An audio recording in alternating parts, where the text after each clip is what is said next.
Welcome, friends of sport. My name is Lissy and I'm 13 years old from Australia and Thailand. Thank you for joining us for the UTS World Virtual Youth Festival 2020 educational panel. We are here today to talk about sport as a human right and human rights in sport. Everyone should have a right to engage in safe sport free from all forms of abuse. Many times we hear disturbing experiences of psychological, physical, and other forms of abuse. For today's session, please join us to welcome Michal, Buchel, Phunyanuch Pattanotai from Thailand, and Elisa, Salinas from Mexico. But first, let me tell you, I am honored to introduce the scene setter of this panel. Really excited. Her Royal Highness Princess Reema from the Kingdom of Saudi Arabia. Her Royal Highness is an advocate for female empowerment and the first woman in the country's history to serve in the role of ambassador to the United States. Furthermore, Her Royal Highness also serves as the chair of the Saudi Arabia Special Olympics Committee, a member of the National Olympic Committee, and an IOC member. Your Highness, it is an honor. I must say, it is odd to participate in a sports panel virtually, but it's something we're all getting too familiar with. When I think of sports, I think of community. I think of people working together, teamwork, people coming together, inclusion. And while this pandemic has momentarily taken so much from us, including being together today, it also gives us a chance to see things in a new way. Appreciate the things that we might have taken for granted, recognize them, understand and value them, maybe in a new way. I think sports is one of those things, a part of our lives that we didn't know how important it was until access was limited and reduced. On the list of things we'd now call essential, where would we rank sports? Is it essential? Are its contributions important enough, its impact on our lives, its place in our society, the role it has in our communities?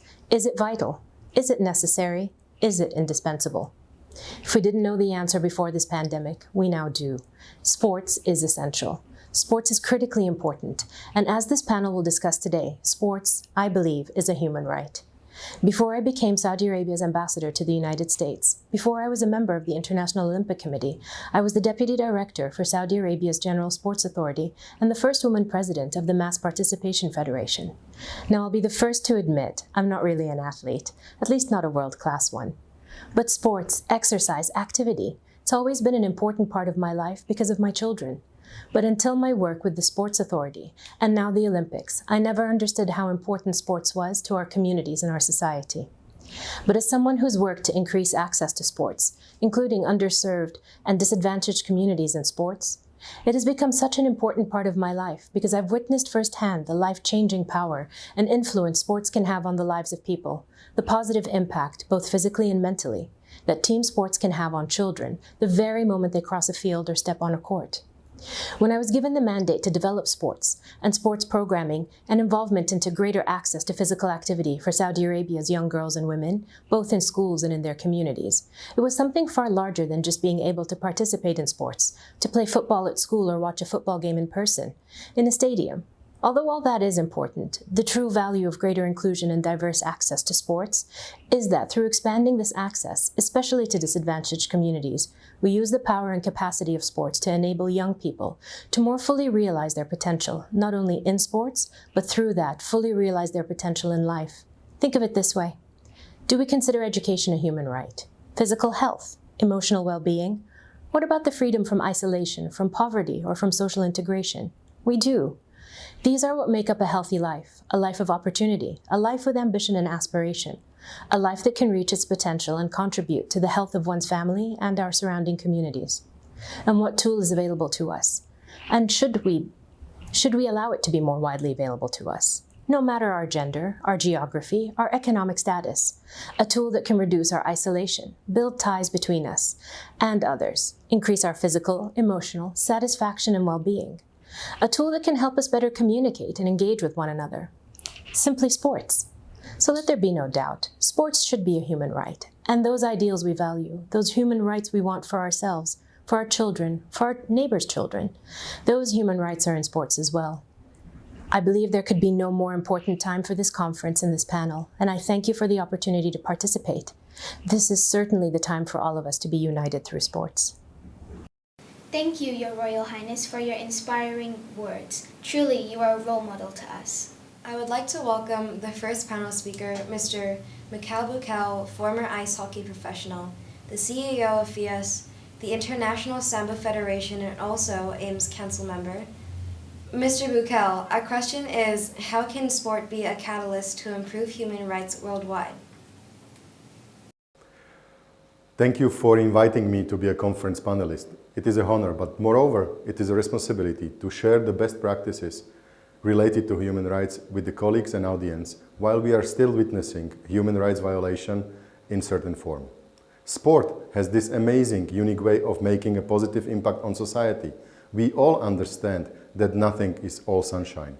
While we need to focus on the issues and the unacceptable human rights violation, we shall put on the scale what can be achieved if we set all of our efforts together to ensure greater well-being in our communities.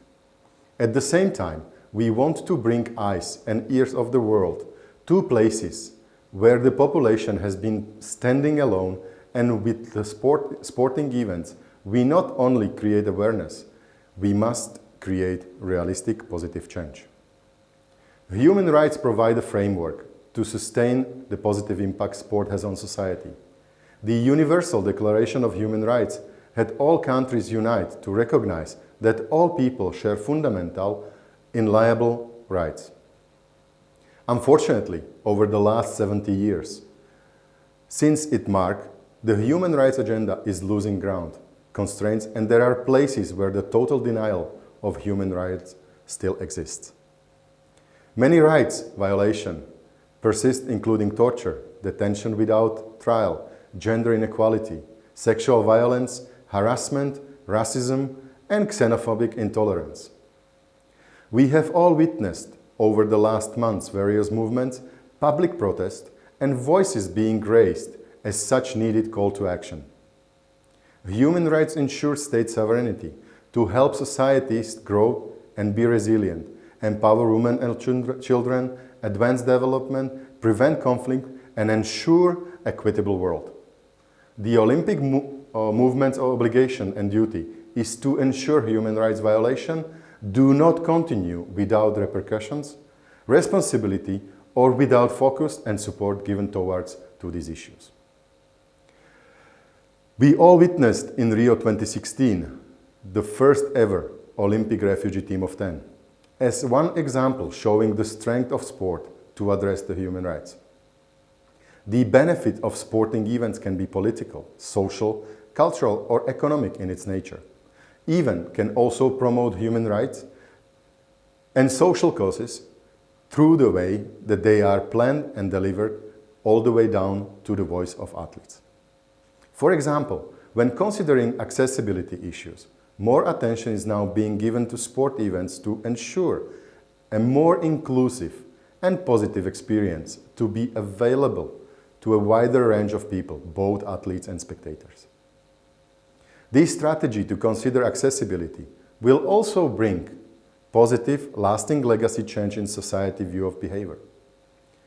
This could boost participation of people with disabilities in sport and improve facilities and services that business and public service offers going forward.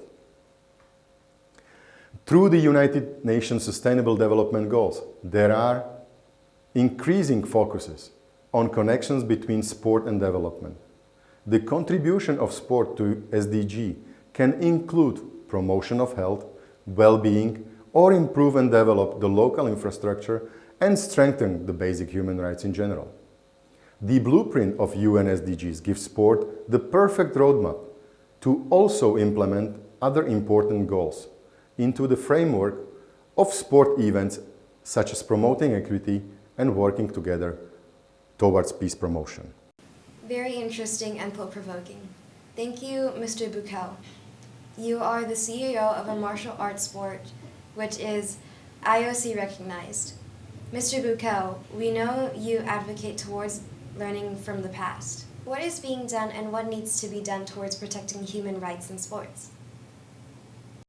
Thank you for this important question. Addressing human rights challenges promotes significant and systematic change within the world of sport. Lately, there are some indicators that reforms are taking place.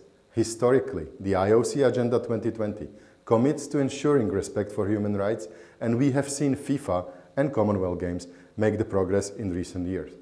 But there is still room to improve within the International Sports Federation, to acknowledge their responsibility as well. The Declaration of Human Rights gives guidance to build policies in the sports sector. All are important and necessary, but for the sports sector and international sports organization, the most important and relevant must derive from the UN Declaration. I would like to outline some of most pronounced recommendations revealed by the International Sports Organization and the NGOs who are currently working in the field of human rights. Sport is a key enabler for achievement of the Sustainable Development Agenda 2030 and inspiring people to pursue important values of respect, teamwork, fair play, and at the same time acting as an equalizer in society.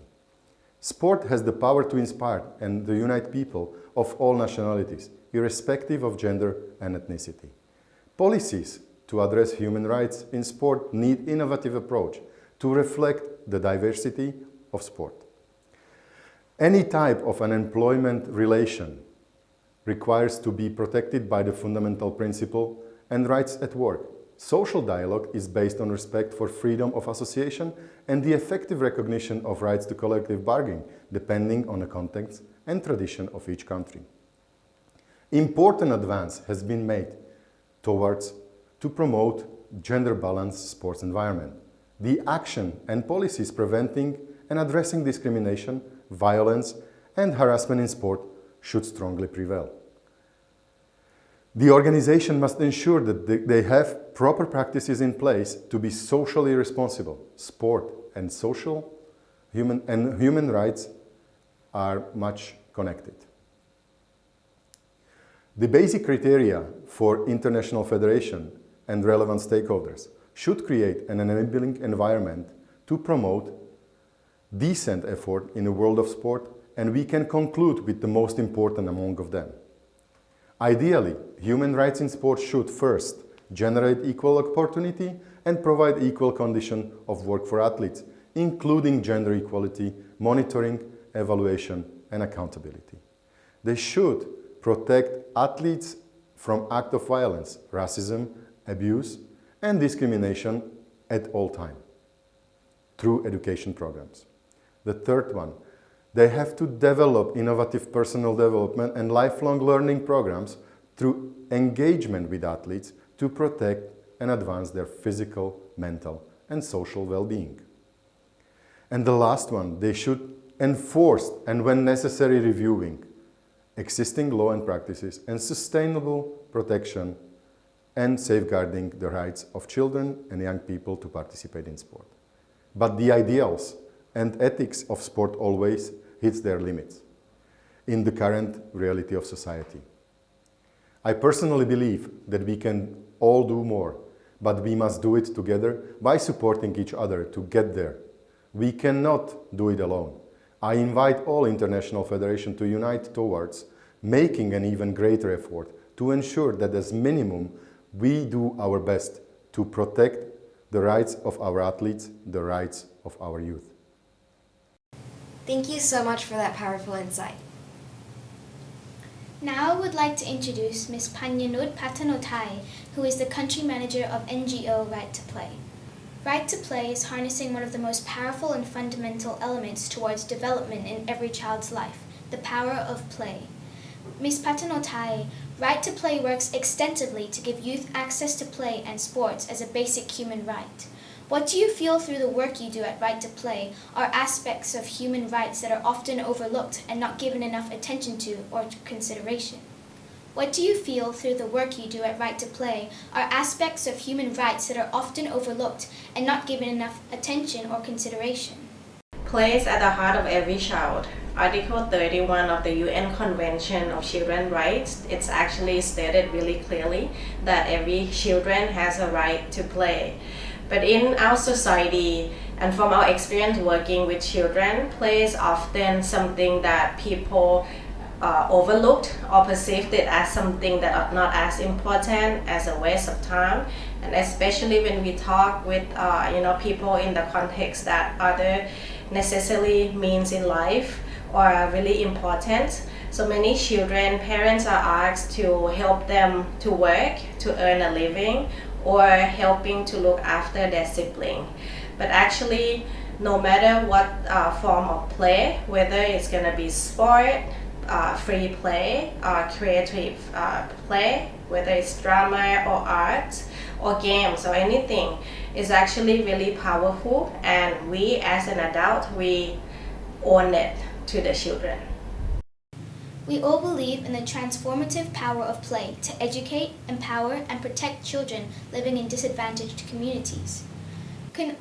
We know Right to Play is an IOC-recognized organization founded by a 4-time Olympic gold medalist. When children play, the world wins. What are the outcomes of programs where this right is fulfilled for at-risk youth populations? Children are future generations. They are also a change maker. But we must not forget that children are also the most vulnerable group in the world. And that's why as Right to Play, we are actually proud to be part of the group of people who actually try to bring play and deliver play-based methodology to transform life of children of 2.3 million per year around the world. We use play in different aspects. We use play to promote quality education, because when children do play, they learn better. And it's also a help to keep children at school. For Thailand context, we have been using play to promote education, especially in our work with the nursery school, early childhood children, actually the displaced children at the temporary shelter along the Thai and Myanmar borders. And we are also promoting education with the migrant children at the Migrant Learning Center, and this is also including the special needs children as well. And we also use play to promote child protection, because there are, I think today, children are facing with many challenges. They are facing with violence, they are facing with exploitation, facing with, in some country contexts, early marriage. But for Thailand, one of the examples that we are working using play with the child protection is for the youth in conflict with law, or the youth that has been committed crime. So we use play to promote life skill, necessarily life skill for the youth in the detention center and juvenile center, to make sure that they are equipped with tools, with the shell that they know how to, in the end, when they have to return back to the society, if there's something that come back, they know how to manage emotion, then they know how to set the goal for themselves, and many other things that life skill can bring them better. And then for the last one, we also use play to promote a peaceful community, because for us, we believe that children are surrounded by the ecosystem. Whether it's parents, teachers, or coaches, or if we're talking about youth in the juvenile center, can be officer that working with them in the centers. And we're also talking with the ecosystem that are bigger, which is all the ministries that we are working with, to make sure that they value the play-based methodology, and also know what are we doing and how can play change the life to the better.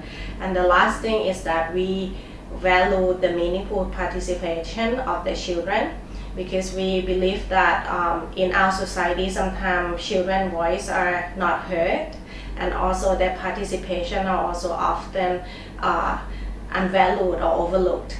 So we believe that if one children can be actively participate in the society, and everyone give them a chance and opportunity, and also bringing play into promoting that, we know that the life of children can be changed to the better. You really do inspire us. Thank you so much. The next wonderful speaker is well known in the world of Muay Thai. Miss Salinas, you are the Pan-American President of IFMA, a successful businesswoman, TV producer, entrepreneur, philanthropist, and you are also the chair of the global initiative Sport is Your Gang. You are a strong advocate to empower children and women to be change agents toward a more egalitarian society. Sport is Your Gang provides a place of safety for thousands of vulnerable youth. It gives the youth a safe environment. Good. How does Sport is Your Gang provide support and stand for youth in need and youth rights around the world? Sports is Your Gang, according to my experience, has been providing a safe space for children where they find actually a methodology that allows them to talk about their emotions, feelings, and daily circumstances. I think that is very important because usually we don't work at that. So there's no way that they can work with those emotions and find solutions to their trouble. We have developed this methodology where after a very fun and active Muay Thai class, we end up by sitting down together and just talking. This way kids understand many different values from getting that also adults have suffered in the past, to the point that they can actually share without being reprimanded or without the fear of being judged. And I think that's one of the most important things that we have been working on. So Sports is Your Gang has Muay Thai as an excuse, but at the end it builds a community and a circle of trust. Truly amazing. Miss Salinas, we know that family is the core of your being, and as a mother, can we ask you what you think communities could do better towards providing more opportunities for youth to access sports? I think the main challenge for us as a community, as parents of our families, has to do with the fact that the education system is divided. What I mean by this is that we consider that mind training or meditation or any kind of spirituality and sports are part of the extracurricular activities of any kid. I think that's wrong because as human beings, we are a wholeness and we should work in every aspect that we can develop towards being better human beings. So I think that's the point, working towards a system which actually gives the same importance to sports and mind than it does to intellectual knowledge.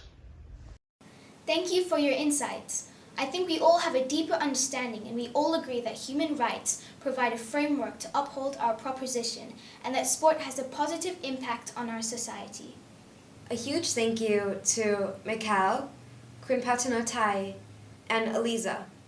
A special thank you to Her Royal Highness, Princess Reema, and may we all continue to be united through sports with one spirit and one heart.